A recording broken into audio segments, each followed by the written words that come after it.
زندگی کے کسی بھی رخ اور موڑ پر جا کر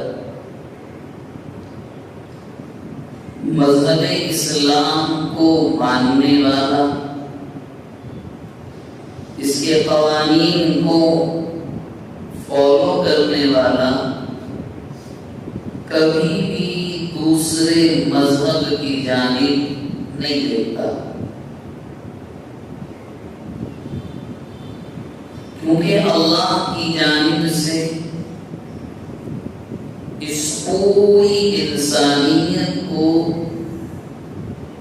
ایک ایسا کامل و مکمل زندگی گزارنے کا طریقہ دیا گیا ہے کہ جس میں ذرہ برابر کوئی کمی نہیں۔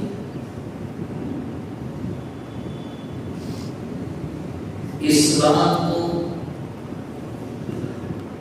قرآن مجید میں اللہ رب العزت والجلال نے مختلف جگہوں پر الگ الگ مقامات میں الگ الگ الفاظ میں بڑے صاف طور سے ذکر کیا ہے، اور نبی اکرم رحمت دو عالم صلی اللہ علیہ وسلم نے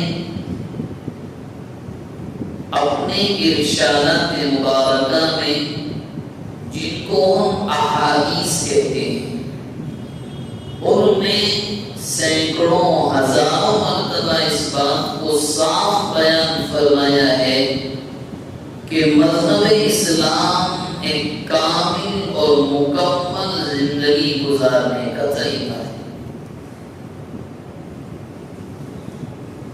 جب کوئی چیز مکمل ہوتی ہے تو اس کا مطلب یہ ہوتا ہے کہ اس میں نہ تو کوئی کمی ہے کہ جس کی بنیاد پر کچھ بڑھایا جائے،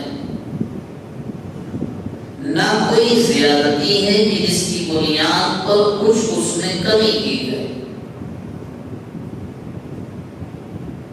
اور قرآن مجید کی اس آیت کو جب آپ سنیں گے اور موقع ملے تو پڑھیں گے، اسی کو قرآن نے کہا اليوم اکملت لکم دینکم واتممت علیکم نعمتی، کہ ہم نے تمہارے لیے اس دین کو مکمل کر دیا۔ تو مذہب اسلام ایک ایسا نظام حیات ہے کہ جو اپنے متبعین کو، اپنے ماننے والوں کو زندگی کے کسی بھی رخ پر، کسی بھی موڑ اور موقع پر کبھی بھی تنہے تنہا نہیں چھوڑتا۔ بچہ جب کسی گھر میں پیدا ہوتا ہے، اس وقت سے لے کر اس کے بچپنے کی زندگی، اس کی جوانی کی دہلیز پر قدم رکھنے کے ایام، اس کی جوانی کے سال، اس کی آخر عمر کی زندگی، اور اس کے بعد بڑھاپے کی دہلیز پر قدم رکھنا،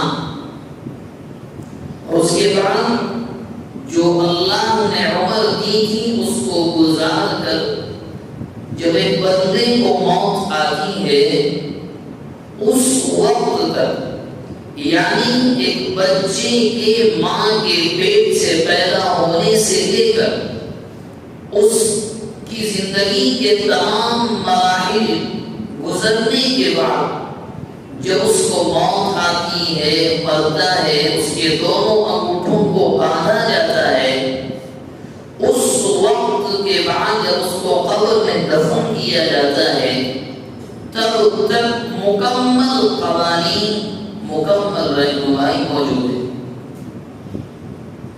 بچہ جب کسی گھر میں جنم لے، پیدا ہو تو کیا کرنا ہے؟ کوئی بوڑھا انتقال کر جائے، مر جائے تو کیا کرنا ہے؟ کیسے تدفین ہوگی، کیسے کفن پہنایا جائے گا، غم کب تک منانا ہے، غم منانے کی نوعیت اور طریقہ کیا ہے. اگر غم زیادہ بڑا ہے، اگر کوئی جوان موت ہے تو اس کے بھی قوانین بیان کیے گئے کہ غم ہوتا ہے، مگر اسلام کے ماننے والے کبھی بھی اس لائن کو کراس نہیں کرتے، اس حد کو پار نہیں کرتے جو اللہ رب العزت والجلال نے خود اور رحمت عالم صلی اللہ علیہ وسلم کے ذریعے سے تمام ماننے والوں کو سنائی. اس مثال کے ذریعے سے صرف سمجھانا اتنا ہے کہ جس مذہب کے ہم پیروکار ہیں، ماننے والے ہیں، وہ مکمل نظام حیات ہے. اب جب اللہ کی جانب سے ایک زندگی گزارنے کا ایک ایسا طریقہ میرے اور آپ کے پاس موجود ہے کہ جس میں نعوذ باللہ کوئی کمی نہیں، ایک ذرہ بنا کر کوئی کمی نکال نہیں سکتا. 1450 سال کا عرصہ ہونے کے قریب ہے، دنیا کوششیں کرتی رہتی ہے، الزامات لگتے رہتے ہیں، مگر کوئی کمی نہیں نکال سکتا. یہ الگ بات ہے کہ لوگ اپنی ہٹ دھرمی کی بنیاد پر اس مذہب کو مانیں یا نہ مانیں، یہ ان کا اپنا مسئلہ ہے. تو بہرحال ایک مکمل نظام حیات ہمیں اللہ رب العزت والجلال کی جانب سے ملا. اس مکمل نظام حیات میں زندگی کو کیسے گزارنا ہے، زندگی کے مختلف مراحل پر کیسے زندگی کو لے کر چلنا ہے، بڑے ہوں چھوٹے ہوں، جن کے ذمے گھر والوں کی ذمہ داریاں ہیں، وہ مال کیسے کمائیں، کیسے خرچ کریں، ہر ایک چیز کو بیان کیا آج. اور اس کے بعد انشاءاللہ آئندہ جمعہ جو چیز آپ سے ادب کے دائرے میں محبتوں کے انداز میں آپ سے کہنی ہے وہ یہ ہے کہ اسلام نے جہاں عبادات پر توجہ دی ہے، زور دیا ہے، اس کے ساتھ ساتھ مالی معاملات پر بہت زیادہ توجہ دی گئی. اور بالخصوص چونکہ مالی معاملات کا تعلق حقوق العباد سے، ایک بندے یا بندی پر حق دو طرح کے ہوتے ہیں. ایک ہے وہ حقوق جن کا تعلق مالک کائنات سے ہے، اللہ رب العزت والجلال سے ہے، ان کو حقوق اللہ کہا جاتا ہے. ان کے بارے میں مسئلہ یہ ہے کہ مالک کائنات چاہیں تو معاف کر دے، کوئی پوچھنے والا نہیں، اس کو کسی کی ضرورت نہیں. اللہ الصمد، اس کو نعوذ باللہ کسی کے مشورے اور رائے کی ضرورت نہیں ہے. وہ ہمیشہ سے تنہا کائنات کو چلا رہا ہے، کائنات میں رہنے والے انسانوں کو پال رہا ہے. اس پالنے اور پرورشی کی بنیاد پر قرآن مجید میں خود اس نے اس کے لیے تو اپنا تعارف کراتے ہوئے یوں کہا کہ الحمدللہ رب العالمین، تمام تعریفوں کا سزاوار، تمام تعریفوں کا حقدار صرف رب العزت والجلال ہے. تو جن حقوق کا تعلق اللہ سے، وہ چاہے تو معاف کر دے. دوسری جو قسم ہے، دوسری جو کیٹیگری ہے، وہ ہے حقوق العباد. اور حقوق العباد کا مسئلہ نہایت نازک ہے، بہت نازک. اس کے بارے میں صاف ہے، اتنا نازک ہے کہ امام نووی رحمۃ اللہ علیہ نے اپنی کتاب میں توبہ کے شرائط کو ذکر کیا ہے. جب ایک بندہ توبہ کرے تو کیا کیا شرطیں ہیں، وہ کیا کنڈیشنز ہیں کہ جن کو وہ پورا کرے گا تو اللہ کے دربار میں توبہ قبول ہوگی. انہی شرائط میں سے ایک شرط یہ ہے کہ اگر کسی اللہ کے بندے یا بندی سے کوئی غلطی ہوئی اور وہ غلطی ایسی ہے کہ کسی دوسرے مسلمان بھائی یا بہن کا حق مارا گیا ہے، جب تک جس کا حق ڈالا گیا ہے اس سے معافی نہ مانگ لی جائے توبہ قبول نہیں ہوتی۔ امام نووی رحمۃ اللہ علیہ حدیث کے بہت بڑے امام ہیں، بڑے محدثین میں ان کا شمار ہوتا ہے، صاف لکھا ہے جب تک جس بندے کا حق مارا ہے، غیبت کر لی، چوری کر لی، الزام لگا لیا، بہتان تراشی کر لی اور تم اللہ سے توبہ کر رہے ہو، توبہ قبول نہیں ہوگی جب تک اس سے جا کر نہیں کہو گے کہ مجھ سے تمہارے حق کے سلسلے میں یہ کوتاہی ہوئی ہے اور وہ معاف نہ کر دے۔ انہیں حقوق العباد میں یوں کہیں کہ مالی معاملات میں ایک مسئلہ ہے قرض کی لین دین کا، اور یہ مسئلہ ایسا ہے کہ اس میں شاید بڑوں کی یا علماء کی جانب سے ایک بڑی غلطی یہ ہوئی کہ اس کو زیادہ کھول کر بیان نہیں کیا گیا، کبھی بات آئی گئی ہو گئی، ورنہ قرض کا مسئلہ اتنا اہم اور نازک ہے کہ ایک مرتبہ مسجد نبوی میں جنازہ لایا گیا، اللہ کے نبی علیہ الصلوۃ والسلام نے پوچھا، صحابہ نے کہا اللہ کے نبی نماز پڑھا دیں، آپ نے فرمایا کیا اس کے اوپر قرض ہے؟ جواب دیا اللہ کے نبی قرض ہے۔ آپ نے دوسرا سوال کیا، اپنے پیچھے کتنا مال چھوڑا؟ صحابہ نے کہا اللہ کے نبی 3 دینار۔ قرض کتنا ہے؟ قرض کم ہے۔ فرمایا کہ قرضہ ادا ہو سکتا ہے، چلو ٹھیک ہے نماز پڑھا دیتے۔ آپ نے نماز پڑھائی، ایک اور جنازہ ایک موقع پر لایا گیا، اللہ کے نبی علیہ الصلوۃ والسلام نے پوچھا کہ ان کے اوپر قرض ہے؟ جواب دیا 3 دینار کا قرض۔ اور ترکہ کتنا چھوڑا؟ وراثت کا مال کیا چھوڑا؟ صحابہ نے کہا وہ 3 دینار سے کم ہے۔ تو اللہ کے نبی علیہ الصلوۃ والسلام نے اپنے شہید صحابہ سے کہا کہ اس کی نماز جنازہ بس تم ہی پڑھ لو۔ حضرت جابر بن عبداللہ کہتے ہیں یہ الفاظ سن کر میرا کلیجہ کٹ گیا۔ میں نے کہا اللہ کے نبی اس کے قرض کی ادائیگی کی ذمہ داری میں لیتا ہوں۔ آپ نے ان کو دعائیں دی اور اس کے بعد نماز جنازہ پڑھی، یعنی جس کو ہمارا اتنا ہلکا آسان یا یوں کہیں کہ کچھ مسئلہ ہمارا یا ہمارا معاشرہ سمجھتا ہی نہیں ہے، وہ اتنا اہم ہے کہ اللہ کا نبی ایک ایسے انسان کی نماز جنازہ پڑھانے سے انکار کر رہے ہیں جو کافر ہے، جو کلمہ پڑھنے والا ہے، جو سچا صحابی ہے، جو آپ کے ہاتھ پر ایمان لایا ہے، اس کو آپ کہہ رہے ہیں کہ نماز جنازہ پڑھ لو۔ قرض کی لین دین کا مسئلہ اتنا نازک ہے، اور شاید آپ جانتے ہوں گے اور امید ہے کہ جانتے ہوں گے، قرآن مجید کی سب سے بڑی آیت اسی مسئلے کے بارے میں،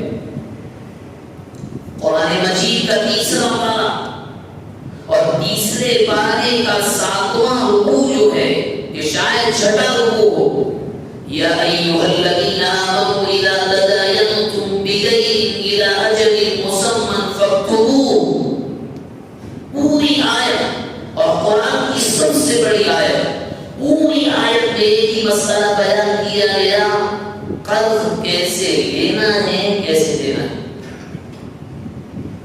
تو نعوذ باللہ قرآن کی کوئی آیت نعوذ باللہ 1000 بار نعوذ باللہ بیکار تو نہیں ہوتی؟ یا اللہ تعالیٰ کی کتاب کوئی قصوں کی کتاب تو نہیں ہے کہ مزے لینے کے لیے سنا دیا، چلو بازار کی کہانی بھی سنا دیتے، ایسا تو نہیں ہے۔ کوئی تو اہمیت ہوگی، کچھ تو اہمیت ہوگی، کوئی تو بات ہوگی کہ رب العالمین نے پوری سب سے بڑی آیت قرآن کی نازل کی تو قرض کے بارے میں، کیسے لینا ہے کیسے دینا ہے۔ اور ہمارے یہاں اتنا آسان ہے کہ ہمارے شہر میں ایک جملہ، بلکہ مجھے تو اب معلوم ہوا، ایک جملہ چلتا ہے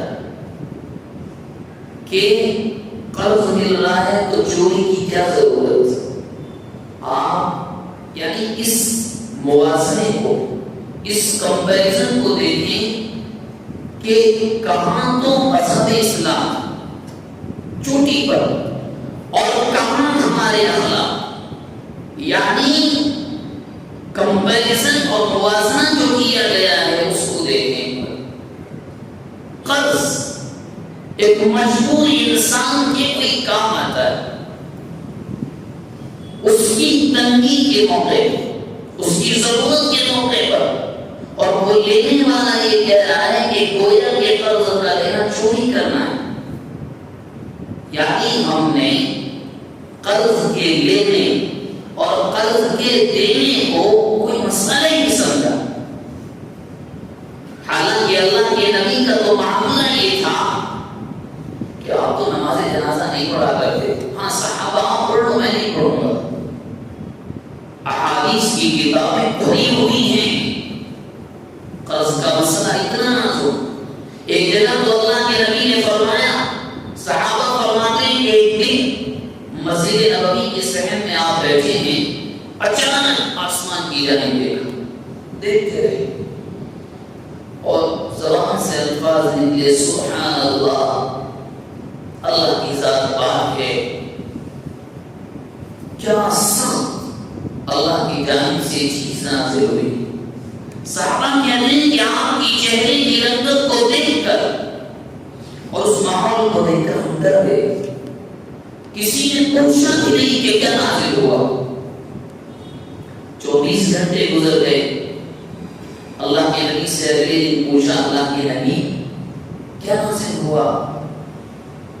تو اللہ کے نبی نے جو بات ارشاد فرمائی، وہ قرض کے دینے والے اور خاص طور سے جو لے کر ہی سمجھتے ہیں کہ ہمارا تو خاندانی مال ہے، وہ سنیں۔ اللہ کے نبی نے فرمایا، وَالَّذِي نَفْسِي بِيَدِهِ، اس ذات کی قسم جس کے قبضے میں محمد کی جان ہے، اگر ایک انسان اس کو ایک زندگی ملی، وہ اللہ کی راہ میں شہید ہو گیا، سب سے بڑا درجہ شہید کا، سب سے بڑا درجہ، جنت میں جانے سے کوئی چیز نہیں روکنے والی، اللہ کی راہ میں اپنا خون دے دیا، ثم عاش، پھر اللہ نے اس کو دوبارہ زندگی دی، ثم قتل، پھر شہید ہو گیا، ثم عاش، پھر تیسری زندگی ملی، ثم قتل، پھر شہید ہو گیا، اور پھر وہ اللہ کے دربار میں پہنچا، کوئی چیز اس کو جنت میں جانے سے نہیں روک سکتی مگر ایک چیز، اگر کسی شہید کے ذمے قرضہ ہوا، بغیر ادا کیے شہید ہو گیا، جنت میں داخل نہیں ہو سکے۔ یہ کس کے الفاظ ہیں؟ اللہ کے نبی علیہ الصلوۃ والسلام۔ یعنی انسان کو 3 زندگیاں ملیں، تینوں میں اللہ کی راہ میں شہید ہو جائے، ایک ایسی موت جس کی تمنا نبی کرتے رہے، صحابہ کرتے رہے، اس موت کے ملنے کے باوجود اس مرنے والے کے بارے میں اللہ کے نبی نے فرمایا، جنت نہیں ملے گی جب تک کہ اس کے وارثین اس کا قرض ادا نہ کریں۔ اور ہمارے یہاں کوئی مسئلہ نہیں، لینے کے بعد راستے بدل جاتے ہیں، پیشانی پر پڑنے والی لکیروں کا انداز بدل جاتا ہے، دیکھنے کا انداز بدل جاتا ہے، بات کرنے کا لہجہ بدل جاتا ہے۔ قرآن مجید میں جو اللہ تبارک و تعالی نے اصول بتلائے ہیں، گرچہ وہ مستحب کرتے ہیں اور حدیث میں اللہ کے نبی علیہ السلام نے جو وعیدیں سنائی ہیں وہ وعیدیں ایسی ہیں کہ ایک دو سننے کے بعد ایک سچا ایمان والا نمبر ایک تو قرض ہی نہ لے. اگر مجبوری ہو گئی لے بھی لیا تو سچا ایمان والا اپنا کھانا ایک وقت کا کم کر کے ایک وقت بھوکا رہ کر پہلے قرض ادا کرے. اللہ کے نبی کے ارشادات جو وعیدیں آپ نے سنائی بڑی خطرناک. ترمذی شریف کی روایت بڑی لمبی چوڑی حدیث ہے. اس حدیث شریف میں اللہ کے نبی نے قرب قیامت کی نشانیوں کو بتلایا. قرب قیامت کی نشانیاں کیا کیا ہیں؟ تو اللہ کے نبی نے فرمایا قرض کے بارے میں فرمایا اس آپ کی حدیث کا نچوڑ خلاصہ قرض کے لین دین کرنے والے 4 طرح کے ہوتے ہیں. خوب سے سنیں. قرض کے لین دین کرنے والے 4 طرح کے لوگ ہوتے ہیں.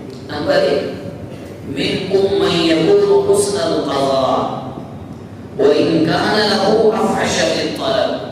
ایک انسان ایسا ہے کسی سے قرض لیا وقت یا وقت سے پہلے ہی ادا کر دے. بہت اچھی بات ہے یا خوبی ہے.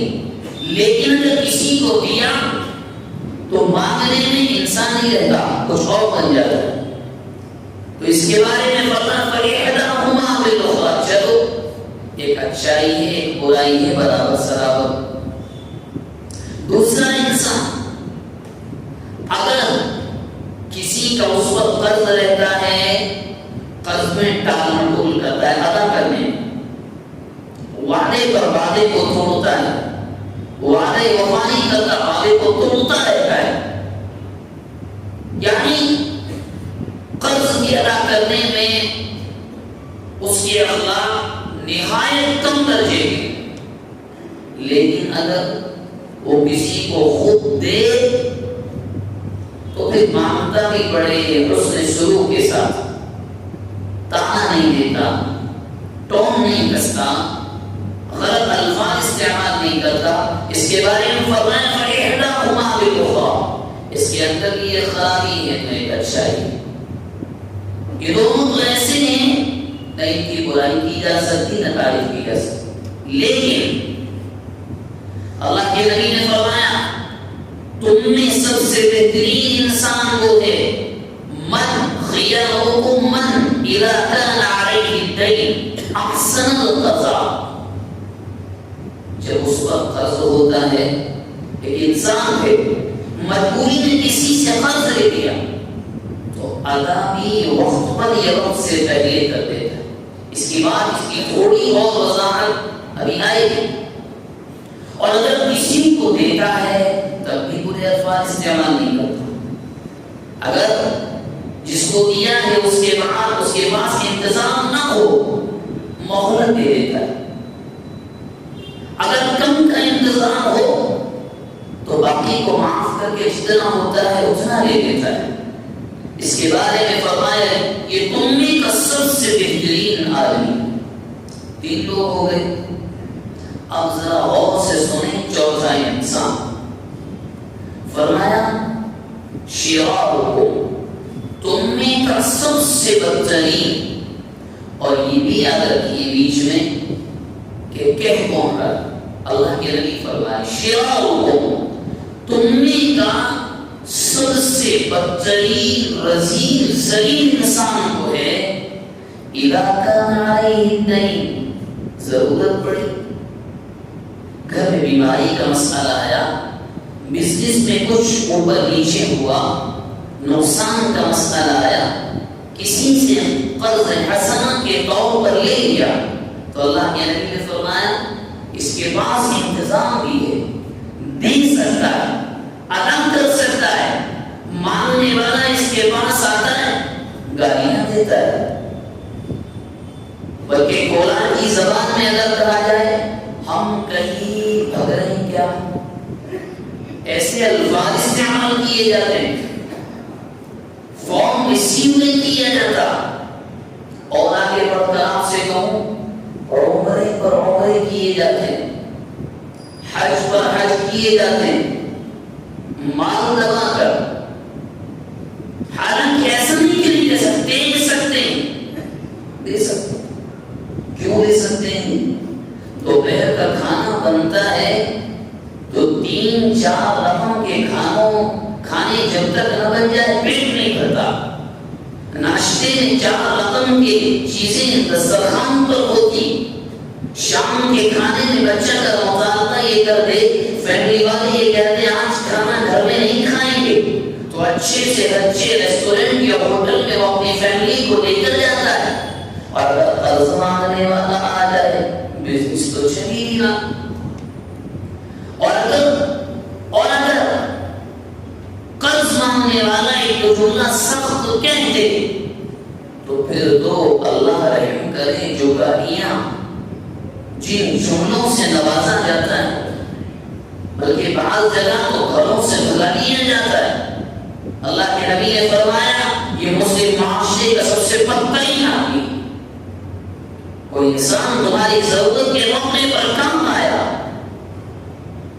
اس نے تمہارے ہاتھ میں پیسہ دیا, تم کہیں سے سود نہ لو, تم کہیں سے لون نہ اٹھاؤ, تم حرام سے بچے رہو, اور تم نے یہ کیا.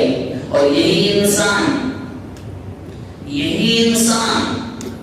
جب دوسروں کو قرض دیتا ہے تو مانگنے کے موقع پر ایسے اخلاق سے پیش آتا ہے کہ انسانوں کے تو وہ اخلاق نہیں ہوتے, انسانوں کے وہ اخلاق تو نہیں ہوتے. اور ہمارے معاشرے میں, ہماری مجلسوں میں 90% انسان چوتھی قسم کے. کسی کا رہا دینا ہی نہیں, کسی پر رہا کچھ بھی ہو جاؤ لینا ہے. اللہ کے نبی نے فرمایا تمہارے معاشرے کا سب سے بدترین انسان یہ ہے. قرض کے مسئلے کو اتنا نازک سمجھ لیا. اللہ کے نبی علیہ الصلوۃ والسلام کے واقعات آپ پڑھ کر دیکھیں. آپ پر ایک یہودی کا قرض تھا, اور اس یہودی کا قرض آپ نے اپنی ذات کے لیے نہیں لیا. کسی جہاد میں ایک اونٹنی کی ضرورت پڑی, آپ نے یہودی سے قرض لیا, وہاں سے اس پیسے سے خرید کر ایک اونٹنی کسی صحابی کو دی, کسی جنگ یا غزوے میں جانے کے لیے.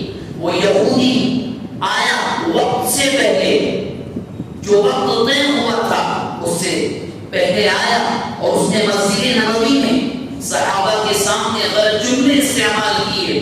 صحابہ کھڑے ہوئے کہ اس کی ہمت کیسے ہو گئی اللہ کے نبی سے ایسے بات کرنے کی. اللہ کے نبی نے جو جملہ فرمایا سنے وہ لوگ کہ جن کے یہاں قرض لینے کے بعد دینے کی کوئی اہمیت نہیں, بلکہ اگر صاف کہا جائے وہ اس قرض کے مال کو لے کر مر جاتے ہیں, نہ اپنے بچوں سے کہہ کر جاتے, نہ اپنے وارثین کو بتلا کر جاتے مجھ پر اتنا قرض ہے کوئی مسئلہ نہیں, کسی کو بتلا کر نہیں جاتے, بلکہ موت تو بہت دور کی بات اپنی زندگی میں بھی ایک کوشش نہیں کرتے ادا کرنے کی. صحابہ جب اٹھے تو اللہ کے نبی نے فرمایا دڑو چھوڑ دو, کوئی اس کو کچھ نہیں کہتا, دڑو چھوڑ دو. کیوں؟ فَإِنَّ لِصَاحِبِ الْحَقِّ مَقَالًا, اس کا مال ہے, وہ ایک تو جملے کہہ دے گا سن لو, وہ تمہاری ضرورت کے موقع پر کام آیا. اور اللہ کے نبی کب کہہ رہے ہیں؟ جب وہ یہودی وقت پر نہیں آیا تھا, وقت سے پہلے آیا.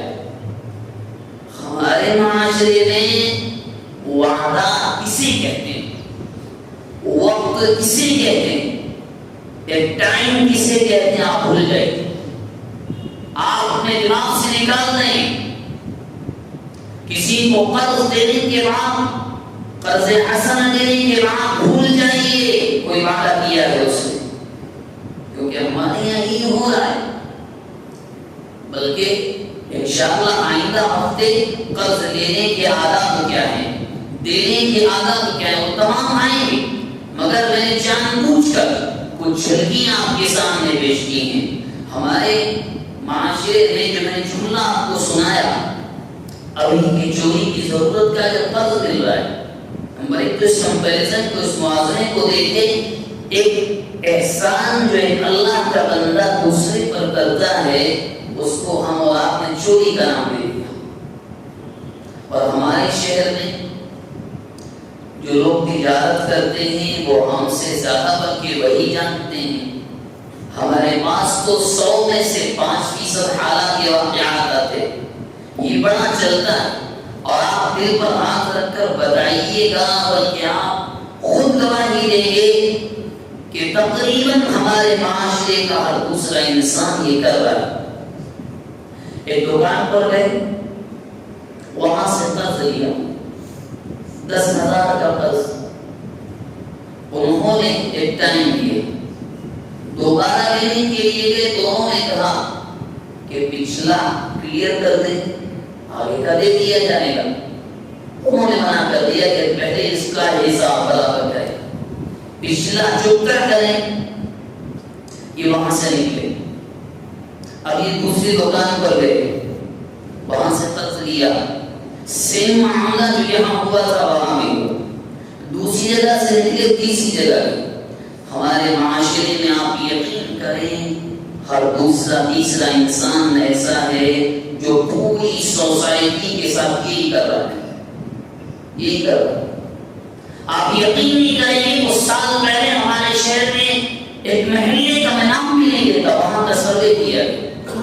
وہاں کی جو بلڈنگ بنی وہاں کا سروے کیا گیا. وہ اماؤنٹ جہاں سے ہمیں بھی معلومات ملی وہ امانت ہے. آپ یقین نہیں کریں گے جو وہاں عمارتیں بنی ہیں اس میں سے 30% نقد پیسہ لگا، 70% وہ ادھار ہے. اور وہ ادھار اتنا ہے کہ ہمارے شہر کا ایک بڑا محلہ اس اماؤنٹ سے خریدا جا سکتا ہے. یہ عادت ہے ہماری، قرضے پر قرضہ، قرضے پر کچھ نہیں. اور ہمارے یہاں آئندہ ہفتے انشاءاللہ ایک لفظ چلتا ہے سیٹلمنٹ. اس کی بھی پوری تشریح آپ کے سامنے انشاءاللہ کروں گا. سیٹلمنٹ اتنے میں کر لو، کیوں کر لیں؟ کس بنیاد پر؟ کسی سامنے والے نے خون پسینے کی کمائی کما کر تمہاری چھوٹی میں ڈالی، تمہاری ضرورت کے موقع پر وہ 40 سے 50,000 میں سیٹلمنٹ کیوں؟ کس بنیاد پر؟ مت آتے لیتے، یہ بلانے گئے تھے آپ کو دینے کے لیے، خیرات تو نہیں مٹ رہی تھی، صدقہ تو تقسیم نہیں کیا جا رہا. نہیں، سیٹلمنٹ کر لو. کیوں کر لیں؟ اور میری بات کا اگر کسی کو برا لگے، اس میں بڑے گناہگار وہ ہیں جو بیچ میں آ کر سیٹلمنٹ کراتے. ان بیچ میں آنے والوں نے عادتیں خراب کر دی ہیں، مسلم سوسائٹی کو دھمک لگا دی گئی، اخلاق نام کی کوئی چیز نہیں بچی. کس نے کہا تھا قرض لینے کے لیے؟ جب 20,000 کی شادی میں شادی ہو سکتی تھی، کیوں گئے آپ 1 لاکھ پر؟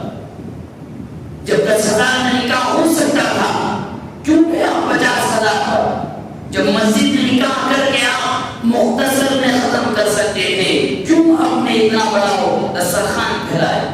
کسی نے کہا تھا اگر دنیا کے لوگ کہتے ہیں لوگ کہاں دیتے رہیں. اور آج ہماری بات کو آپ لکھیے گا، آپ دعوت کریں، شہر کی سب سے بڑی دعوت، اور یہ حقیقت ہے.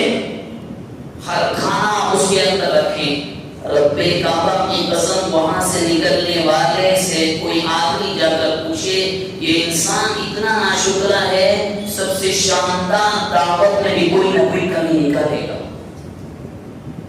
کس کو خوش کرنے کے پیچھے لگے ہیں آپ؟ رشتہ داروں کو، محلے والوں کو جو آپ کی بیوی کے پیچھے آپ پر 70 الزامات لگاتے ہیں، رشتہ داروں کو جو آپ کی سانس اکھڑنے کا انتظار کر رہے ہیں کہ مال ملے گا. کس کو خوش کرنے کے پیچھے جا رہے ہیں؟ یہ قرض کی لین دین کی بیماری ایسی ہے، آپ مجھے معاف فرمائیں، ہر دوسرا گھر اس میں ملوث ہے. لینا دینا برا نہیں ہے، یہ نہ سمجھ لیں، لینا دینا برا نہیں ہے، ہرگز برا. اللہ کے نبی نے دیا اور دیا ہے، لیکن لینے کے بعد ختم، دینے کی نیت کی نہ ہو. یاد رکھیے اللہ کے نبی نے تو صاف فرمایا جنت ملنے کا سوال ہی نہیں، کس چکر میں ہیں آپ؟ اور یہاں تو لوگ ہزار چھوڑیا لاکھوں ڈکا رہے ہیں، لاکھوں کروڑوں اتار لیے ہیں. اور جب آئندہ ہفتے بات آئے گی، چاہے اس میں کوئی بھی ہو، کسی کو برا لگے، انشاءاللہ آپ کو اوتھینٹک تفصیلات، اوتھینٹک ڈیٹیلز آپ کے سامنے رکھیں گے کہ ہمارے شہر میں کیا کیا ہو رہا ہے، کیا کیا چل رہا ہے. چاہے اس میں تنظیمیں ہوں، مسجد کی منتظمہ کمیٹیاں ہوں، کوئی خاص ادارے ہوں، اوقاف کی جائیداد کا مسئلہ ہو. یہ جو لین دین کو ہم نے آسان بنا لیا ہے، مذاق سماج بنا کر رکھ دیا گیا ہے. میرے الفاظ کو معاف فرمائیں، ایک غیر مسلم برادران وطن کی دکان پر آپ جائیں، اس کا لین دین ہمیں کہنے میں کوئی شرم نہیں، ہم سے 100 درجے اچھا ہوتا ہے. 100 درجے. آپ کو یا مجھے وہ قرض دے، جو ڈیٹ وہ دے گا اس سے پہلے ذکر نہیں کر سکتا، یا مجھ سے آپ سے دے کر جائے گا، اس ڈیٹ اس تاریخ پر لا کر وہ دے گا، اور ہمیں آپ پر ہے. باتیں ابھی بہت سی ہیں اس میں کہنے کو، انشاءاللہ آئندہ ہفتے بہت سی تفصیلات آئیں گی. بس ایک شکایت ہمیں آپ سے یہ رہتی ہے کہ جب ایسے حساس ٹاپک آتے ہیں، ایسے موضوع آتے ہیں، تو آپ ہی ایسی مجلسوں سے غائب ہوتے ہیں. کیونکہ ہماری جو آج کی مجلس کی آدھی عوام ہے وہ ابھی 10 منٹ پہلے آئی، تو اللہ کے لیے پہلے آیا کریں. آپ کو بہت سی چیزیں ایسی مل جائیں گی. ہم بھی آپ سے ذکر کرتے ہیں تو ہم بھی کہیں سے سیکھ کر آپ کو آ کر سناتے ہیں. آپ وقت پر آئیے، اگلے ہفتے کا موضوع بڑا حساس ہوگا.